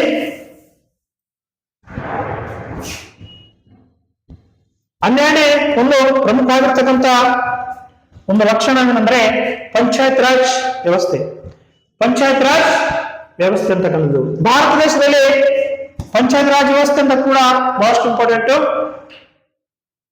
ಈ ಪಂಚಾಯತ್ ರಾಜ್ ವ್ಯವಸ್ಥೆ ನಮ್ಮ ದೇಶದಲ್ಲಿ, ಭಾರತ ದೇಶದ ಪಂಚಾಯತ್ ರಾಜ್ ವ್ಯವಸ್ಥೆಯ ಪಿತಾಮಹ ಅಂತ ನಾವು ಯಾರು ಕರಿತೀವಿ ಅಂದ್ರೆ, ಅಥವಾ ಸ್ಥಳೀಯ ಸಂಸ್ಥೆಗಳ ಪಿತಾಮಹ ಅಂತ ಯಾರು ಕರಿತೀವಿ ಗೊತ್ತಾ? ಲಾರ್ಡ್ ರಿಪ್ಪನ್ ಅವ್ರನ್ನ ಕರಿತೀವಿ. ಯಾರು ಗೊತ್ತಾ? Lord Ripon. ಅವ್ರು ಏನ್ ಮಾಡಿದ್ರು? ಸ್ಥಳೀಯ ಸಂಸ್ಥೆಗಳ ಪಿತಾಮಹ ಅಂತ ನಾವು ಅವ್ರನ್ನ ಕರಿತೀವಿ. ಈ ಪಂಚಾಯತ್ ರಾಜ್ ವ್ಯವಸ್ಥೆ ನಮ್ಮ ದೇಶದಲ್ಲಿ ಬರ್ಬೇಕಂದ್ರೆ ಸುಮಾರು ಸಮಿತಿಗಳು ನಮ್ಮ ದೇಶದಲ್ಲಿ ವರದಿಯನ್ನು ಕೊಟ್ಟಿರ್ತಕ್ಕಂಥದ್ದು. ಅದರಲ್ಲಿ ವಿಶೇಷವಾಗಿ ಬಲವಂತರಾಯ್ ಮೆಹ್ತಾ ಸಮಿತಿ ಅಂತಕ್ಕಂಥದ್ದು. ಯಾವ ಸಮಿತಿ? ಬಲವಂತರಾಯ್ ಮೆಹ್ತಾ. ಬಲವಂತರಾಯ್ ಮೆಹ್ತಾ ಸಮಿತಿಯವರು ಏನ್ ಮಾಡ್ತಾರೆ ಗೊತ್ತಾ? ಈ ಸಮಿತಿ ನೇಮಕವಾಗಿರ್ತಕ್ಕಂಥದ್ದು 1957ರಲ್ಲಿ. 1957ರಲ್ಲಿ ಈ ಬಲವಂತರಾಯ್ ಮೆಹ್ತಾ ಅವರ ಅಧ್ಯಕ್ಷತೆಯಲ್ಲಿ ಒಂದು ಕಮಿಟಿ, ಒಂದು ಸಮಿತಿಯನ್ನ ನೇಮಕ ಮಾಡ್ತಾರ. ಆ ಸಮಿತಿ ಏನ್ ಮಾಡ್ತದ? ತನ್ನ ವರದಿಯನ್ನು ಸಲ್ಲಿಸಿದ್ದು ಯಾವಾಗ ಅಂತ ಕೇಳ್ಯಾರ. ಬಹಳ ಸಲ ಪ್ರಶ್ನೆ ಕೇಳ್ಯಾರ. ಬಲವಂತರಾಯ್ ಮೆಹ್ತಾ ಸಮಿತಿ ಯಾವಾಗ ರಚನೆ ಆಯ್ತು ಅಂತ ಕೇಳ್ಯಾರ. 1957 ಅಂತ ಹೇಳ್ಬೇಕು. ಈ ವರದಿಯನ್ನು ಸಲ್ಲಿಸಿದ್ದು ಯಾವಾಗ ಅಂತ ಕೇಳ್ತಾರ? 1958ರಲ್ಲಿ ವರದಿ, ಸರ್ಕಾರಕ್ಕೆ ವರದಿಯನ್ನು ಸಲ್ಲಿಸಿದ್ರು. ಬಲವಂತರಾಯ್ ಮೆಹ್ತಾ ಸಮಿತಿಯವರ ವರದಿಯಲ್ಲಿ ಏನು ವಿಶೇಷತೆ ಇದೆ ಅಂತಂದ್ರೆ, ಎಷ್ಟು ಹಂತಗಳನ್ನ ಪರಿಶೀಲನೆ ಮಾಡಿರ ಅಂತಂದ್ರೆ 3 ಹಂತಗಳು ಇಂಪಾರ್ಟೆಂಟ್. ಎಷ್ಟು ಹಂತಗಳಲ್ಲಿ? 3 ಟೈರ್ಸ್, 3 ಹಂತಗಳು ಇಂಪಾರ್ಟೆಂಟ್. ಈ 3 ಹಂತಗಳು ಪಂಚಾಯತ್ ರಾಜ್ ವ್ಯವಸ್ಥೆಯಲ್ಲಿ ಇರಬೇಕು. ಗ್ರಾಮ ಮಟ್ಟದಲ್ಲಿ ಗ್ರಾಮ ಪಂಚಾಯತ್ ಇರಬೇಕು, ತಾಲೂಕು ಮಟ್ಟದಲ್ಲಿ ತಾಲೂಕು ಪಂಚಾಯತಿ, ಜಿಲ್ಲಾ ಮಟ್ಟದಲ್ಲಿ ಜಿಲ್ಲಾ ಪಂಚಾಯತಿ ಇರ್ತಕ್ಕಂಥದ್ದು ಇರ್ಬೇಕಂತ ಹೇಳಿ ಶಿಫಾರಸ್ ಮಾಡತಕ್ಕಂತ ಒಂದು ಸಮಿತಿ ಯಾವ್ದಂದ್ರೆ ಬಲವಂತರಾಯ್ ಮೆಹ್ತಾ ಸಮಿತಿ. ಅದು ಯಾವಾಗ ರಚನೆ ಆಯ್ತು, ಯಾವಾಗ ವರದಿ ಕೊಡ್ತು, ಎಷ್ಟು ಹಂತಗಳು, ಇಷ್ಟು ನೆನ್ಪಟ್ರ ಇದರಲ್ಲಿ ಎನಫ್. ಅದ ನಂತರ ಮತ್ತೊಂದು ವಿಶೇಷವಾಗಿರ್ತಕ್ಕ ಒಂದು ಸಮಿತಿ ಅಶೋಕ್ ಮೆಹ್ತಾ ಸಮಿತಿ ಅಂತ ನಾವು ಅದನ್ನ ಕರಿತೀವಿ. ಯಾವುದು? ಅಶೋಕ್ ಮೆಹ್ತಾ. ಅಶೋಕ್ ಮೆಹ್ತಾ ಸಮಿತಿ ರಚನೆ ಆಗಿದ್ದು ಯಾವಾಗ ಅಂತ ಕೇಳ್ತಾರ? 1977ರಲ್ಲಿ 1977. ಅಶೋಕ್ ಮೆಹ್ತಾ ಸಮಿತಿಯವರು ವರದಿ ಕೊಟ್ಟಿದ್ದು ಯಾವಾಗ? 1978. ಇಂಪಾರ್ಟೆಂಟ್. ಅಶೋಕ್ ಮೆಹ್ತಾ ಸಮಿತಿಯವರು ವರದಿ ಮಾಡಿದ್ದು 78ರಲ್ಲಿ.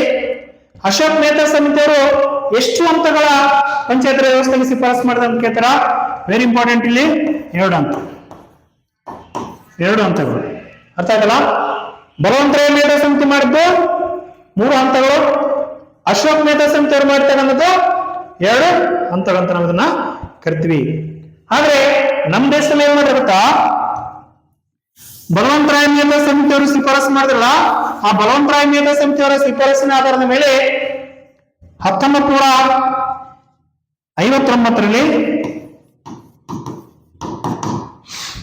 ಭಾರತ ದೇಶದಲ್ಲಿ ಪ್ರಪ್ರಥಮ ಬಾರಿಗೆ ಪಂಚಾಯತ್ ರಾಜ್ ವ್ಯವಸ್ಥೆಯನ್ನು ಅಳವಡಿಸಿಕೊಂಡ ಮೊಟ್ಟ ಮೊದಲ ರಾಜ್ಯ ಅಂತ ಕೇಳ್ತಾರ? ರಾಜಸ್ಥಾನ ಅಂತಕ್ಕಂಥದ್ದು. ಮೊಟ್ಟ ಮೊದಲ ರಾಜ್ಯ ಯಾವುದು? ರಾಜಸ್ಥಾನ. ರಾಜಸ್ಥಾನದ ನಾಗೌರ್ ಅಂತಕ್ಕಂಥ ಒಂದು ಪ್ರಾಂತ ಇದೆ. ಯಾವ ಪ್ರಾಂತ? ನಾಗೌರ್. ರಾಜಸ್ಥಾನದ ನಾಗೌರ್ ಪ್ರಾಂತದಲ್ಲಿ ಫಸ್ಟ್ ನಮ್ಮ ದೇಶದಲ್ಲಿ ಪ್ರಾಯೋಗಿಕವಾಗಿ ಏನ್ ಮಾಡಿದ್ರು ಅಂದ್ರೆ ಪಂಚಾಯತ್ ರಾಜ್ ವ್ಯವಸ್ಥೆಯನ್ನ ಜಾರಿಗೆ ತಂದ್ರು 1959ರಲ್ಲಿ ಅಕ್ಟೋಬರ್ 2ರಂದು. 1959 ಅಕ್ಟೋಬರ್ 2. ಅಕ್ಟೋಬರ್ 2 ಗಾಂಧೀಜಿಯವರ ಒಂದು ಹುಟ್ಟಿದ ದಿನ ಅಂತಕ್ಕಂಥದ್ದು. ಅವರ ಏನ್ ಮಾಡಿದ್ರು ಅಂದ್ರೆ ಎಲ್ಲಿ 1959 ಅಕ್ಟೋಬರ್ 2ರಂದು ನಮ್ಮ ದೇಶದಲ್ಲಿ ಏನ್ ಮಾಡಿದ್ರು? ಪಂಚಾಯತ್ ರಾಜ್ ವ್ಯವಸ್ಥೆಯನ್ನ ಏನ್ ಮಾಡಿದ್ರು? ಪ್ರಾಯೋಗಿಕವಾಗಿ ಜಾರಿಗೆ ತಂದ್ರು. ಅದಾದ ನಂತರ ಎರಡನೇ ಒಂದು ರಾಜ್ಯ ಅಳವಡಿಸಿಕೊಂಡಿರ್ತಕ್ಕಂಥ ಎರಡನೇ ರಾಜ್ಯ ಏನಾದ್ರೂ ಪ್ರಶ್ನೆ ಕೇಳಿದ್ರೆ ಅಂತಂದ್ರೆ ಆಂಧ್ರ ಪ್ರದೇಶ್. ಸೆಕೆಂಡ್ ಆಂಧ್ರ ಪ್ರದೇಶ್. ಈ ರೀತಿಯಾಗಿ ಇಡೀ ನಮ್ಮ ಭಾರತ ದೇಶದಲ್ಲಿ ಪಂಚಾಯತ್ ರಾಜ್ ವ್ಯವಸ್ಥೆಯನ್ನ ಯಾವ ಸಮಿತಿಯ ಪ್ರಕಾರ ನಾವು ಅಳವಡಿಸಿಕೊಂಡು ಅಂದ್ರೆ ಪ್ರೆಸೆಂಟ್ ಆಗಿ ಬಲವಂತರಾಯ ಮೆಹ್ತಾ ಸಮಿತಿ ಇರ್ತಕ್ಕಂಥ 3 ಟೈರ್ಸ್ 3 ಹಂತಗಳ ಒಂದು ಪಂಚಾಯತ್ ರಾಜ್ ವ್ಯವಸ್ಥೆಯನ್ನು ಅಳವಡಿಸಿಕೊಂಡಿರ್ತಕ್ಕಂಥದ್ದು ಒಂದು ಗ್ರಾಮ ಪಂಚಾಯತ್, ತಾಲೂಕ್ ಪಂಚಾಯತ್ ಮತ್ತು ಜಿಲ್ಲಾ ಪಂಚಾಯತ್ ಅಂತ ನಾವು ಅದನ್ನ ಕರಿತೀವಿ. ಇದರಲ್ಲಿ ವಿಶೇಷ ಏನ್ ಕೇಳ್ತಾರೆ ಅಂದ್ರೆ ಪಂಚಾಯತ್ ರಾಜ್ ವ್ಯವಸ್ಥೆಗೆ ಸಂಬಂಧಪಟ್ಟಂತೆ ಬಹಳಷ್ಟು ತಿದ್ದುಪಡಿಗಳಾಗ್ಯಾವ. ಅದರಲ್ಲಿ ವಿಶೇಷವಾಗಿ ಸಂವಿಧಾನದಲ್ಲಿ ಏನಾಗುತ್ತಂದ್ರೆ 73ನೇ ತಿದ್ದುಪಡಿ, 74ನೇ ತಿದ್ದುಪಡಿ, ಇವೆರಡು ಇಂಪಾರ್ಟೆಂಟ್. ಭಾರತ ಸಂವಿಧಾನ 73ನೇ ತಿದ್ದುಪಡಿ ಯಾವುದಕ್ಕೆ ಸಂಬಂಧಪಟ್ಟಿದೆ ಅಂತ ಹೇಳಿ ಕೂಡ ಬಹಳ ಸಲ ಕ್ವಶನ್ ಕೇಳ್ಯಾರ.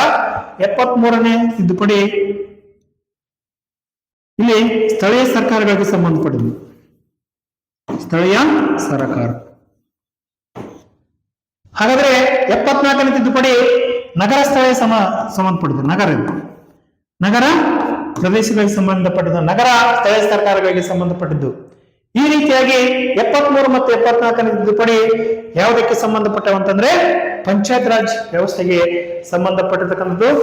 ನಮ್ಮ ಭಾರತ ದೇಶದಲ್ಲಿ 1993ರಲ್ಲಿ ಪಂಚಾಯತ್ ರಾಜ್ ಕಾಯ್ದೆ ಅಂತಕ್ಕಂಥದ್ದು ಜಾರಿಗೆ ಬಂದಿರತಕ್ಕಂಥದ್ದು. 1993ರಲ್ಲಿ ಏನಾಯ್ತು ಅಂದ್ರೆ ಪಂಚಾಯತ್ ರಾಜ್ ಕಾಯ್ದೆ ಅಂತಕ್ಕಂಥದ್ದು ಜಾರಿಗೆ ಬಂದಿರತಕ್ಕಂಥದ್ದು. ಇಷ್ಟು ವಿಶೇಷವಾಗಿ ಇದರಲ್ಲಿ ಗೊತ್ತಿದ್ರ ಸಾಕು. ನೋಡಿ, ಪ್ರತಿ ವರ್ಷ ಏನ್ ಮಾಡ್ತಾರೆ ಗೊತ್ತಾ? ಏಪ್ರಿಲ್ 24 ಪಂಚಾಯತ್ ದಿವಸ ಅಂತ ಆಚರಣೆಯನ್ನ ಮಾಡ್ತಾರೆ. ಏಪ್ರಿಲ್ 24 ಇಂಪಾರ್ಟೆಂಟ್ ಪಂಚಾಯತ್ ರಾಜ್ ದಿನ ಅಂತ ನಾವು ಆಚರಣೆಯನ್ನ ಮಾಡ್ತೀವಿ. ಇದನ್ನು ಕೂಡ ನೀವು ನೆನಪು ಇಟ್ಕೊಳ್ರಿ. ನಾಳೆ ನೀವು ಯಾವುದೇ ಸಿಇಟಿ ಪ್ರಶ್ನೆ, ಸಿಇಟಿ ಎಕ್ಸಾಮ್ ಬರೆಯಕ್ಕೆ ಹೋಗುವಾಗ ಇವೆಲ್ಲ ಪ್ರಶ್ನೆಗಳು ರಿಪೀಟ್ ಆಗ್ತಕ್ಕಂಥ ಸಾಧ್ಯತೆಗಳು ಕೂಡ ಇರ್ತಾವ ಸ್ನೇಹಿತರೆ.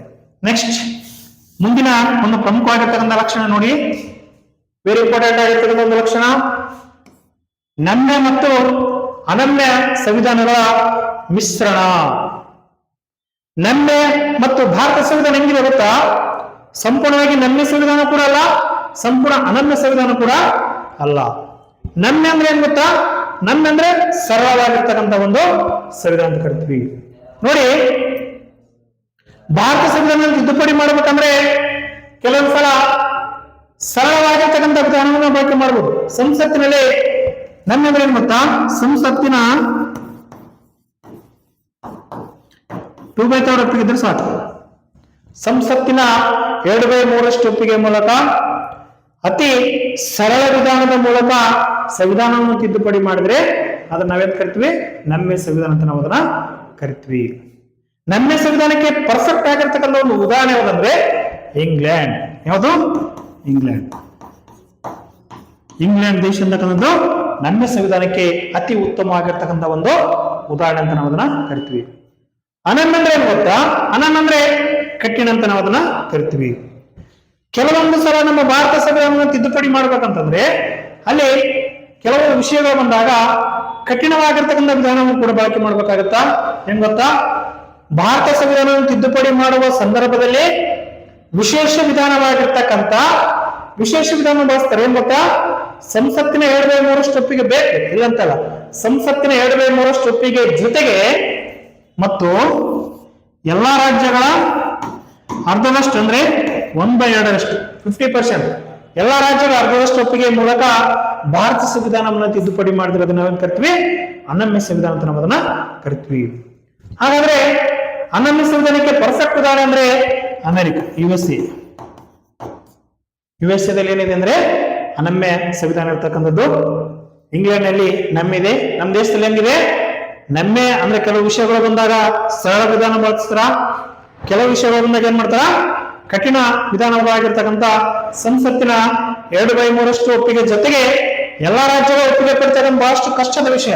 ಅದಕ್ಕೆ ನಾವೇನೇನ್ ಕರಿತೀವಿ? ಕಠಿಣ ಅಂತ ಕರಿತೀವಿ. ಅಂದ್ರೆ ಎಲ್ಲಾ ರಾಜ್ಯಗಳ ಒಪ್ಪಿಗೆ ವಿಶೇಷ ವಿಧಾನ ಬಳಕೆ ಮಾಡಿಕೊಡ್ರೆ ಅದನ್ನ ನಾವೇನ್ ಕರಿತೀವಿ? ಅನನ್ಯ ಅಂತ ಕರಿತೀವಿ.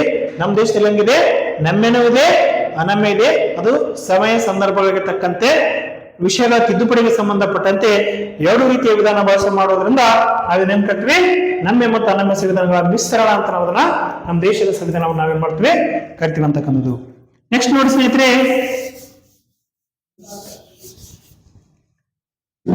ಅಖಿಲ ಭಾರತ ಸೇವೆ ಅಂತ ಕರಿತೀವಿ. ಆಲ್ ಇಂಡಿಯಾ ಸರ್ವಿಸಸ್ ಅಂತ ನಾವು ಅದನ್ನ ಕರಿತೀವಿ. ಅಖಿಲ ಭಾರತ ಸೇವೆಗಳಂದ್ರೆ ಏನ್ ಗೊತ್ತಾ? ಅಖಿಲ ಭಾರತ ಸೇವೆಗೆ ಸಂಬಂಧಪಟ್ಟಂತೆ ಈ ಶಾರ್ಟ್ ಕಟ್ ಬ್ರೀಫ್ ಆಗಿ ಹೇಳ್ಬೇಕಂತಂದ್ರೆ ಇಲ್ಲಿ ಏನೇನು ಪ್ರಶ್ನೆಗಳನ್ನ ಕೇಳ್ತಾರ ಅಂತಕ್ಕಂಥ ಇಂಪಾರ್ಟೆಂಟ್. ಅಖಿಲ ಭಾರತ ಸೇವೆಗಳು ನಮ್ಮ ದೇಶದಲ್ಲಿ ಯಾವ ವಿಧಿಯ ಪ್ರಕಾರ ಅಂತ ಕೇಳ್ತಾರ? 312ನೇ ವಿಧಿ.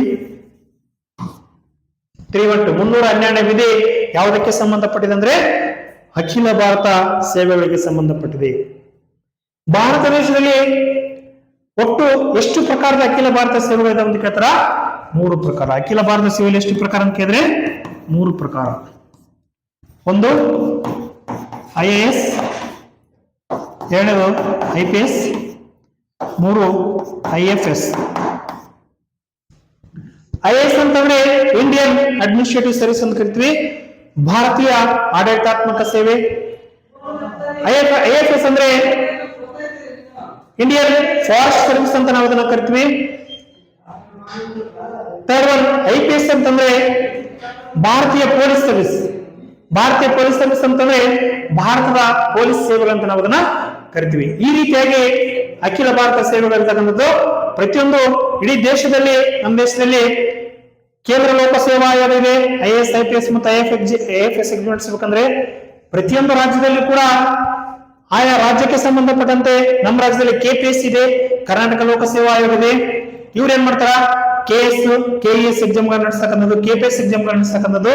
ಈ ರೀತಿಯಾಗಿ ಇಡೀ ದೇಶಕ್ಕೆ ಒಂದು ಕೇಂದ್ರ ಲೋಕ ಸೇವಾ ಆಯೋಗ UPS ಇದ್ರೆ ಪ್ರತಿ ರಾಜ್ಯದಲ್ಲಿ KPS ಅಂತ ಕರಿತೀವಿ. ನಮ್ಮ ರಾಜ್ಯಕ್ಕೆ KPS ಅಂತ ಇದೆ.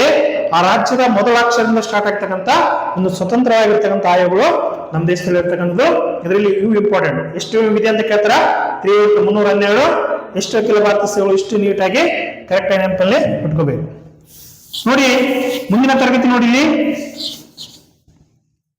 ಮುಂದಿನ ಪ್ರಮುಖ ಲಕ್ಷಣ ಅಧಿಕಾರ ವಿಭಜನೆ ಅಂತ ನಾವು ಅದನ್ನ ಕರಿತೀವಿ. ಭಾರತ ದೇಶ ಹೆಂಗಿದೆ ಗೊತ್ತಾ? ಸಂಯುಕ್ತ ಸರ್ಕಾರ ಪದ್ಧತಿ ಇದೆ ನಮ್ಮ ದೇಶದಲ್ಲಿ. ಸಂಯುಕ್ತ ಸರ್ಕಾರ ಅಂದ್ರೆ ಏನ್ ಗೊತ್ತಲ್ಲ?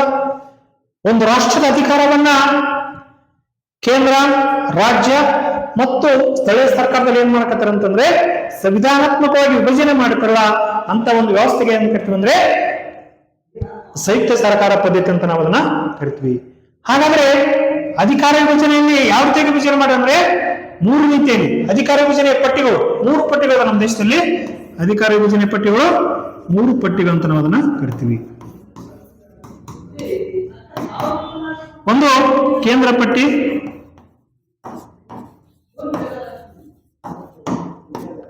ಸೆಂಟ್ರಲ್ ಲಿಸ್ಟ್ ಅಂತ ಕರಿತೀವಿ. ಕೇಂದ್ರ ಪಟ್ಟಿ ಅಂತಂದ್ರೆ ಏನ್ ಗೊತ್ತಾ, ಕೇಂದ್ರ ಪಟ್ಟಿಯಲ್ಲಿ ಒಟ್ಟು ವಿಷಯಗಳು ಮೊದಲು ಎಷ್ಟಿದ್ವು, ಮೂಲದಲ್ಲಿ ಎಷ್ಟಿದ್ವು, ಪ್ರೆಸೆಂಟ್ ಎಷ್ಟಿರ್ತಕ್ಕಂಥದ್ದು ಕೂಡ ಬಹಳಷ್ಟು ಇಂಪಾರ್ಟೆಂಟ್ ಆಗಿರ್ತಕ್ಕಂಥ ಒಂದು ಅಂಶ. ನೋಡಿ ಸ್ನೇಹಿತರೆ, ಮೂಲ ಸಂವಿಧಾನದಲ್ಲಿ ಕೇಂದ್ರ ಪಟ್ಟಿಯಲ್ಲಿ 97 ವಿಷಯಗಳಿದ್ವು. ಪ್ರೆಸೆಂಟ್ 97 ವಿಷಯಗಳಿದ್ವು. ಬಟ್ ಅಟ್ ಪ್ರೆಸೆಂಟ್ ಎಷ್ಟಿದೆ ಅಂತಂದ್ರೆ 99. ಇದು ಮೂಲ, ಇದು ಪ್ರಸ್ತುತ, ಪ್ರೆಸೆಂಟ್ 99 ವಿಷಯ. ಕೇಂದ್ರ ಪಟ್ಟಿ ಅಂದ್ರೆ ಏನ್ ಗೊತ್ತಾ, ಕೇಂದ್ರ ಪಟ್ಟಿಯಲ್ಲಿರುವ 99 ವಿಷಯಗಳ ಮೇಲೆ ಅಧಿಕಾರ ಚಲಾಯಿಸುವ ಸಂಪೂರ್ಣ ಜವಾಬ್ದಾರಿ ಕೇವಲ ಯಾರಿಗಿದೆ ಅಂದ್ರೆ ಕೇಂದ್ರ ಸರ್ಕಾರಕ್ಕೆ ಮಾತ್ರ ಇರ್ತಕ್ಕಂಥದ್ದು. ಕೇಂದ್ರ ಸರ್ಕಾರದವರು ಮಾತ್ರ ಕೇಂದ್ರ ಪಟ್ಟಿಯಲ್ಲಿರ್ತಕ್ಕಂಥ ವಿಷಯಗಳ ಮೇಲೆ ಅಧಿಕಾರವನ್ನು ಚಲಾಯಿಸಬಹುದು. ಉದಾಹರಣೆ ಬಹಳಷ್ಟಿದೆ. ನಮ್ಮ ಬಹಳ ಪ್ರಮುಖ ವಿಷಯಗಳು ಇರ್ತವೆ ಇದರಲ್ಲಿ. ರಾಷ್ಟ್ರದಲ್ಲಿ ರಕ್ಷಣೆ, ವಿದೇಶಾಂಗ ನೀತಿ ಇರ್ಬೋದು, ರೈಲ್ವೆ, ಅಂಚೆ ಮತ್ತು ತಂತಿ ಇಲಾಖೆ, ಇವೆಲ್ಲ ಯಾವ ಪಟ್ಟಿಯಲ್ಲಿ ಬರ್ತಾವ ಅಂತಂದ್ರೆ ಕೇಂದ್ರ ಪಟ್ಟಿಯಲ್ಲಿ ಬರ್ತಕ್ಕಂಥ ಪ್ರಮುಖವಾಗಿರ್ತಕ್ಕಂಥ ವಿಷಯಗಳು. ನೆಕ್ಸ್ಟ್ ನೋಡಿ, ರಾಜ್ಯ ಪಟ್ಟಿ ಅಂತಕ್ಕಂಥದ್ದು. ಎರಡನೇ ಪಟ್ಟಿ ಯಾವುದು? ರಾಜ್ಯ ಪಟ್ಟಿ.